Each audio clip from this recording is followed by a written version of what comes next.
to kwa hii pesa tioro message ni onge goto dere iwacho ni duoko mamuol kwega mirima seche moko yudore ngano kwa hii pesa to nitere kake ibane wachini be to man is not a cyber crime man is not a cyber crime but wang'iyo ni kaka watiyogi yoore mag mbui gi mowinjore manyalo keto kwe oganda nyalo keto kwe ne an to gi ng'ama chielo matiyo gi that platform erokamano ya John Opiyo ote machielo donjo kara erokamano kuom duoko Ndwati Sylvester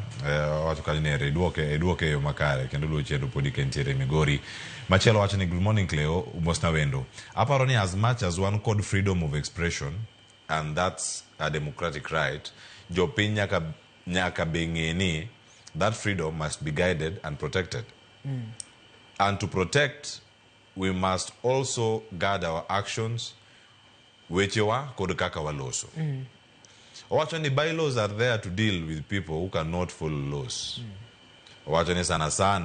sani mo antie ka kod Gen Z ma uprising kendo courage margi ni malo wacho they must also practice discipline in expressing their views in which will also not interfere with other people's rights watch pachi ka okirocho ratich ng'ato bende mana kako wacho ni walu uru chik to chik biro tiyo nwa maber wacho ni otherwise some sections mag cyber security and computer misuse act what needs to be reconsidered to avoid tension among the young rising comrades. Ronekan David Ochola, Janyabola, Central Nyakach Ward, winjo kanyo ote mare. Ote nadani mondiriu gimana wacho kano di eyoo, mano wacho kani cyber harassment. Manyalo miyo ng'ato ka ngimane okweno wuon.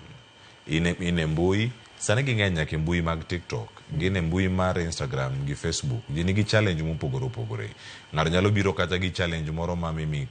Ng'ato in a way ma ok portray maber kata tango picha moro marach mar ng'ani kochopo to ken ng'ama nyalo handle stress. Wiye ok en monyalo handle godo stress mapono nyalo biro kalure kod harassment moyudo online. Ng'ani wuok to dhi ka ngimane oko. Kochakra ngini kama gintiere benen moro mwanya wacho ni digital footprints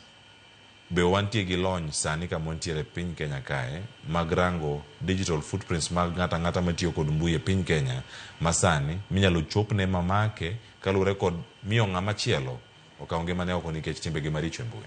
kabisa erokamano Cleo nikech wane digital age kendo it is all the very fast to cyberbullying harassment osebedo mang'eny kendo thoth ji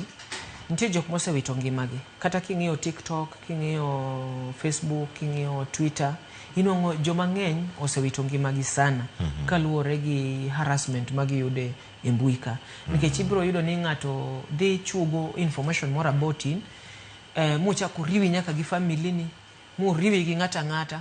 to ka in ng'at moro mok nyal handle that kind of stress tibiro end up nang'oa ni koro ikawo ngimani oko to setimore to nikech magi emomiyo chik koro nyaka beda mondo wang'e ni jogo ma harass ji jogo ma wuone ji marach nineno ka diere moko wabunge ne complain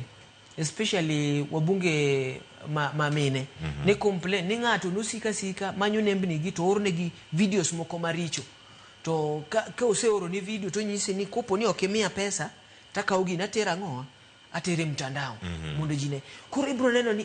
to guard my reputation mondo mi reputation tilongo nango kita mondo mi ageng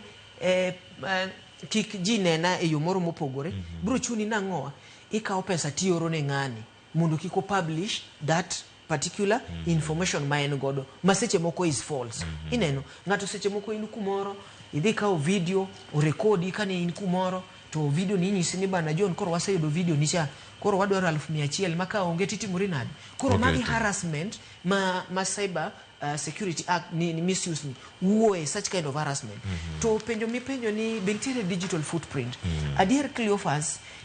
luasi mar mbui kain kaka wan jok mo jolony e weche mag forensics timo investigations e weche mag ka ng'ato otiyo gi mbui e yo moro marach inyalo trace nikech mokwongo simuni seche matiyo gi this phone en gi IP address mare. This phone ni gimoro miluongo ni IMEI. This phone nitiere gimoro kaka computer nitiere gimiluongo ni MAC address. Ineno seche mabedo logged in e lwasi moro adwa tiyo gi mbui wifi moro ama tiyo gi online data nyaka